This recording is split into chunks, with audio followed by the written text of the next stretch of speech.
Bismillah ar-Rahman ar-Rahim. Dans cet enregistrement, je vais présenter deux séries d'expériences qui mettent en évidence la localisation de l'information génétique. Donc, pour la première série d'expériences, elle est réalisée sur un être unicellulaire qui est l'Acetabularia, qui fait partie des algues vertes.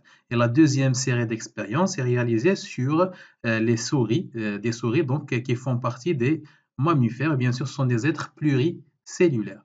إذا غنحاول نقدم لكم تحليل بعض النتائج التجريبية للكشف عن تموضع الخبر الوراثي. من أجل ذلك غنعتمد على مجموعتين من التجارب. المجموعة الأولى منجزة على طحلب أخضر أحادي الخلية، يعني يتكون من خلية واحدة فقط، يعني باش نكشفوا على تموضع الخبر الوراثي عند الكائنات أحادية الخلية. هذا الطحلب هو الأسيتابيولاريا. والمجموعة الثانية من التجارب منجزة على الثدييات، على حيوان ثديي اللي هو الفئران، وهي بطبيعة الحال كائنات متعددة الخلايا، يعني باش نقوم بالكشف عن تموضع الخبر الوراثي عند الكائنات أحادية الخلية وعند الكائنات متعددة الخلايا. Le premier groupe d'expérience est réalisé sur l'Acetabularia, qui est une algue verte unicellulaire de grande taille qui peut atteindre 5 cm, comme on voit ici sur cette image. Donc, qu'est-ce qu'on entend par une algue unicellulaire? C'est-à-dire, il est constitué d'une seule cellule. Donc, il contient bien sûr un seul noyau, mais malgré qu'il s'agit d'une seule cellule, elle est subdivisée en trois parties. Donc, on distingue le chapeau, le pédicule et le rhizoïde nucléé, c'est-à-dire qui contient le noyau. De plus, pour cette algue, on peut distinguer plusieurs types, donc qui diffèrent par la forme du chapeau. إذا المجموعة الأولى من التجارب ستنجز على طحلب أحادي، طحلب أخضر أحادي الخلية، يعني يتكون من خلية واحدة، لكن هذا الطحلب كبير الحجم، يمكن يوصل الحجم ديالو إلى أو الطول ديالو إلى 5 ديال السنتيمتر كما كنلاحظوا هنا في الصورة. بالإضافة إلى ذلك، بما أنه رغم أن هذا الطحلب أحادي الخلية، يعني يتكون من خلية واحدة فقط، وبالتالي كنلاحظوا تواجد نواة واحدة فقط. فهذا الطحلب مقسم إلى 3 أجزاء مختلفة، دونك كنميزوا ما بين القبعة والساق ثم الوبر الجذري، وهو الوبر الجذري الذي يحتوي على النواة. بالإضافة لذلك فهذا الطحلب كيتميز بعدة أنواع. هذه الأنواع اللي كتلاحظوها هنايا تختلف من حيث شكل القبعة، وبالتالي هذا مثال مناسب لتحديد تموضع الخبر الوراثي عند الكائنات أحادية الخلية، لأن هذه الخلية من حيث الخبر الوراثي، يعني الصفات الوراثية اللي كتميز بها، تختلف بين القبعة والساق والوبر الجذري، يعني كتميز بثلاث مناطق مختلفة من حيث الشكل. Les premières expériences sont des expériences de section, c'est-à-dire on va réaliser des sections à différents niveaux de cette algue. L'objectif, c'est d'isoler chaque partie de l'algue et de suivre si elle est capable de régénérer un nouvel individu ou non, ou de régénérer le reste ou les autres parties de cette algue ou non. Donc, المجموعة الأولى من التجارب هي تجارب القطع. الهدف منها هو إنجاز أو قطع الطحلب في مناطق مختلفة لعزل مختلف المناطق المكونة له. الهدف هو تتبع كل منطقة على حدة، هل بإمكانها تجديد طحلب جديد أم لا. وبطبيعة الحال الجزء اللي غيجدد الطحلب الجديد هو الجزء الذي يحتوي على الخبر الوراثي. Donc la première section, c'est une section qui permet d'isoler le chapeau. Donc on observe que le chapeau anucléé, c'est-à-dire il ne contient pas le noyau, est incapable de régénérer les autres parties de l'algue et s'atrophie. إذا القطع الأول اللي كيسمح بعزل القبعة، كنلاحظوا بأن القبعة لوحدها، وهي قبعة بدون نواة لا تحتوي على النواة، القبعة لوحدها غير قادرة على تجديد الأجزاء الأخرى من الطحلب وتتعرض للانحلال. La deuxième section, donc la deuxième section permet d'isoler d'une part le pédicule et d'autre part le rhizoïde. Donc pour le pédicule seul, également le pédicule est anucléé, c'est-à-dire il ne contient pas le noyau. Le pédicule seul ne régénère pas les autres parties de l'algue et s'atrophie. إذا القطع الثاني اللي غيسمح بعزل الساق والوبر الجدري. دونك غنلاحظوا بأن الساق لوحده وهو أيضا ساق لا يحتوي على النواة لا يجدد طحلب جديد ويتعرض للانحلال، ويمكننا بطبيعة الحال نستنتج بأن الساق أيضا لا يتوفر على الخبر الوراثي. Pour la troisième partie, c'est-à-dire le rhizoïde nucléé, c'est-à-dire le rhizoïde qui contient le noyau. Donc on observe après isolement du rhizoïde qu'il est capable de régénérer un nouvel individu.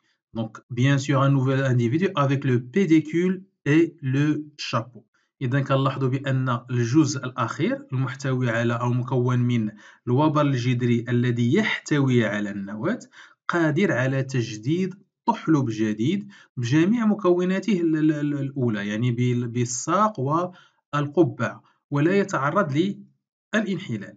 Donc on peut déduire que le noyau est indispensable pour la survie et la régénération des différentes parties de cette algue.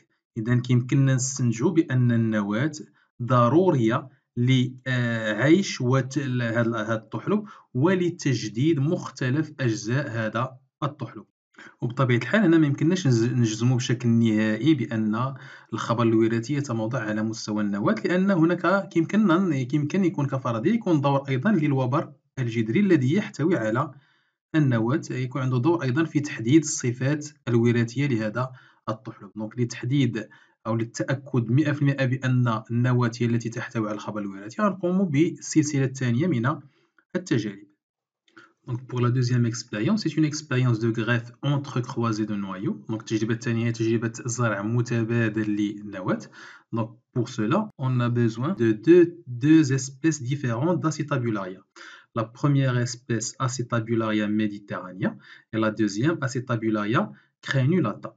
Donc pour la première espèce, Acetabularia mediterranea, on va la noter AM. On va effectuer une section pour isoler le rhizoïde contenant le noyau et après on va extraire le noyau du rhizoïde. On effectue la même manipulation sur la deuxième espèce Acetabularia crenulata, on note AC. On va sectionner pour isoler le rhizoïde, puis on va extraire le noyau du rhizoïde. L'étape suivante consiste à greffer le noyau d'Acetabularia crenulata dans le rhizoïde d'Acetabularia mediterranea et l'inverse, c'est-à-dire également on va greffer le noyau d'Acetabularia mediterranea dans le rhizoïde d'Acetabularia crenulata. Maintenant pour les résultats, le rhizoïde d'Acetabularia mediterranea qui contient le noyau d'Acetabularia crenulata va régénérer une algue de type Acetabularia crenulata qui était l'origine du noyau. Et la même chose pour le rhizoïde d'Acetabularia crenulata qui contient le noyau d'Acetabularia mediterranea va régénérer une espèce de type Acetabularia mediterranea identique à l'espèce origine du noyau. Ainsi, c'est le noyau qui détermine les caractères héréditaires de l'algue régénérée et non plus le rhizoïde, puisque l'espèce régénérée est identique à l'espèce qui a fourni le noyau. Et on peut déduire donc que l'information génétique se trouve au niveau du noyau. إذا بالنسبة للتجربة الثانية تجربة الزرع المتبادل للنواة كيتطلب استعمال نوعين مختلفين من طحلب الأسيتابيلايا. دونك النوع الأول هو طحلب الأسيتابيلايا ميديتيرانيا والنوع الثاني أسيتابيلايا كرينيولاتا رمزنا لهم AM و AC. دونك العملية كتعتمد على استئصال نواتي الطحلبين ثم القيام بزرع متبادل لهاتين النواتين، بمعنى غنقوم بزرع نواة طحلب الأسيتابيلايا ميديتيرانيا داخل الوبر الجدري للطحلب أسيتابيلايا كرينيولاتا، والعكس زرع نواة طحلب أسيتابيلايا كرينيولاتا في الوبر الجدري للطحلب الأسيتابيلايا ميديتيرانيا. النتيجة المحصلة عليها هو أن الطحلب الذي تم تجديده يكون مشابه للطحلب مصدر النواة، يعني الوبر الجدري من نوع أسيتابيلايا ميديتيرانيا الذي يحتوي على نواة أسيتابيلاريا كرينولاتا يجدد الطحلب من نوع أسيتابيلاريا كرينولاتا، والعكس. الوبر الجدري من نوع AC الذي يحتوي على النواة AM يجدد طحلب من نوع AM شبيه بالنوع الذي وفر النواة، وهذا ما يؤكد بأن الخبر الوراثي يتموضع على مستوى النواة، لأن النواة هي التي تتحكم في الخصائص الوراثية لهذا الطحلب. دونك على حسب نوعية النواة يتم تحديد نوع القبعة لهذا النوع الذي أو للطحلب الذي تم تجديده. Donc pour les résultats obtenus, donc le greffe du noyau de l'espèce AM dans le rhizoïde de l'espèce AC entraîne la régénérescence d'une algue AM identique à celle qui était origine du noyau. Et la même chose pour l'autre greffe. Donc le greffe du noyau de l'espèce AC dans le rhizoïde de l'espèce AM entraîne la régénérescence d'une algue AC identique à celle qui était origine du noyau.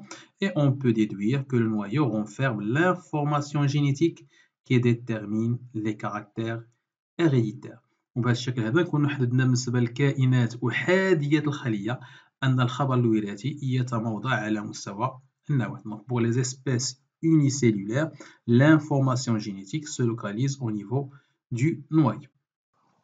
Maintenant, pour les êtres vivants pluricellulaires, on va réaliser des expériences sur des souris qui font partie des mammifères.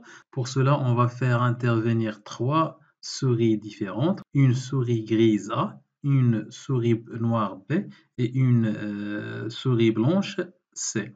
Donc pour la souris grise, donc elle va intervenir par un embryon. Donc c'est-à-dire que cette souris était en phase de gestation. Après fécondation, la cellule œuf a subi des mitoses pour former un embryon. À partir de cet embryon, on va prendre uniquement une seule cellule embryonnaire et de cette cellule embryonnaire, on va extraire le noyau. Donc la souris grise va participer par le noyau d'une cellule embryonnaire. Pour la souris noire B, donc la souris noire B également en phase de fécondation, on va prendre une cellule œuf à 2 noyaux. Ces 2 noyaux sont les noyaux des gamètes mâles et femelles qui n'ont pas encore subi la fusion.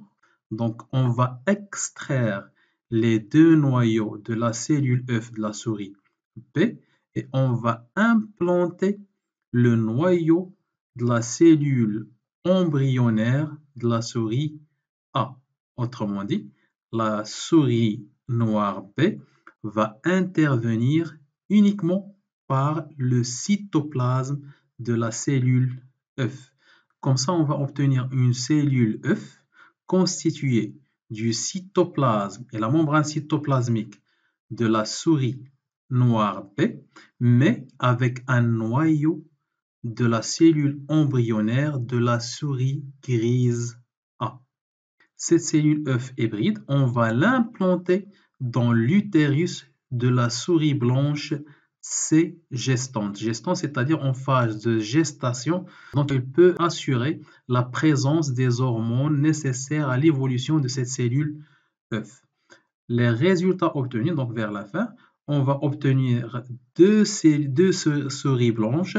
Bien sûr, ces souris blanches sont issues de la souris blanche C, qui était en phase de gestation, mais avec la présence d'une souris grise obtenue de l'implantation. Cette souris grise, bien sûr, issue de l'implantation, est le résultat de développement de la cellule œuf hybride constituée du cytoplasme et de la membrane cytoplasmique de la cellule œuf de la souris noire P, mais avec un noyau de la souris grise A. Autrement dit, l'agent qui a contrôlé les caractères héréditaires de cette souris grise est le noyau pris de la souris grise A, ce qui confirme que chez les êtres vivants pluricellulaires également, l'information génétique se trouve au niveau du noyau. إذا بالنسبة للكائنات متعددة الخلايا غنقوم بتجربة على نوع من الثدييات اللي هما الفئران. دونك بالنسبة لهذه التجربة غنحتاجو 3 أنواع من الفئران، فأرة رمادية، فأرة سوداء وفأرة بيضاء. بالنسبة للفأرة الرمادية غتدخل فقط بنواة خلية مضغية. ما معنى خلية مضغية؟ يعني أن هذه الفأرة كانت في فترة حمل، البيضة الناتجة عن الإخصاب تعرضت لانقسامات غير مباشرة وأدت إلى تكون مضغة. من هذه المضغة غناخدو خلية واحدة، ومن الخلية غناخدو فقط النواة. إذا الفأرة السوداء الرمادية ستساهم بالنواة فقط. بالنسبة للفأرات السوداء B، أيضا في فترة إخصاب، يعني في مرحلة بداية الإخصاب. إذا البيضة الناتجة عن الإخصاب، وهنا كنلاحظ بأنها مكونة من نواتين، هما نواتي الأمشاج، المشيج الذكري والمشيج الأنثوي، يعني لم يتم بعد التحام النواتين. هذه الفأرة غتساهم فقط بسيتوبلازم والغشاء السيتوبلازمي للبيضة، يعني غنقوم باستئصال نواتي هذه الخلية. بعد ذلك غنقوم بزرع نواة الخلية المضغية للفأرة الرمادية في سيتوبلازم البيضة الناتجة عن إخصاب الفأرة السوداء، وبهذا الشكل غنحصلوا على بيضة هجينة مكونة من سيتوبلازم الفأرة السوداء ونواة الفأرة الرمادية. بعد ذلك هذه البيضة سنقوم بزرعها في رحم الفأرة البيضاء C، التي هي أيضا في مرحلة الحمل. يعني في مرحلة الحمل يتوفر الهرمونات الضرورية لتطور هذه البيضة. النتيجة المحصلة عليها كنحصل على فئران بيضاء بطبيعة الحال هي ناتجة عن حمل الفأرة البيضاء، هذا هو مصدر هذه الفئران. ولكن كنلاحظوا وجود فأرة رمادية. بطبيعة الحال هذه الفأرة الرمادية هي ناتجة عن تطور البيضة الهجينة، ولتحكم في الصفات الوراثية لهذه الفأرة هو نواة الخلية المضغية المأخوذة من الفأرة الرمادية. إذا هذه التجربة شنو كتبين لنا؟ كتبين لنا بأن الصفات الوراثية المحصل عليها ما تحكمش فيها السيتوبلازم، لأن السيتوبلازم هو اللي كيتحكم في الصفات الوراثية، فهذه الفأرة غتظهر بلون أسود شبيه بالفأرة السوداء B، وليس الرحم أو الهرمونات الحمل هي اللي كتحكم في الصفات الوراثية. لأن لو كان الرحم أو الهرمونات الضرورية للحمل هي اللي كتحكم في الصفات الوراثية غنحصلوا هنا أيضا على فأرة بيضاء شبيهة بالفأرة C اللي قامت بالحمل، ولكن الصفات ظهرت مشابهة للفأرة الرمادية مصدر النواة، وبالتالي فالنواة هي التي تحمل الخبر الوراثي. بهذا الشكل نكون أكدنا بأن عند الكائنات متعددة الخلايا أيضا فالخبر الوراثي يتموضع على مستوى النواة. Donc pour les résultats obtenus, le noyau de la cellule embryonnaire d'une souris grise greffé dans le cytoplasme d'une cellule œuf prélevée d'une souris noire permet d'obtenir une cellule œuf hybride. Celle-ci est introduite dans l'utérus d'une souris porteuse blanche. Après accouchement, on obtient une souris grise comme la souris donneuse du noyau. Ainsi, on peut déduire que l'information génétique qui détermine les caractères héréditaires de l'individu est localisée dans le noyau. دونك بهذا الشكل نكونوا قدمنا نوعين من التجارب اللي كتحدد لنا تموضع الخبر الوراثي على مستوى النواة عند الكائنات وحيدة الخلية والكائنات متعددة الخلايا. شكرا على انتباهكم، والى التسجيل المقبل إن شاء الله.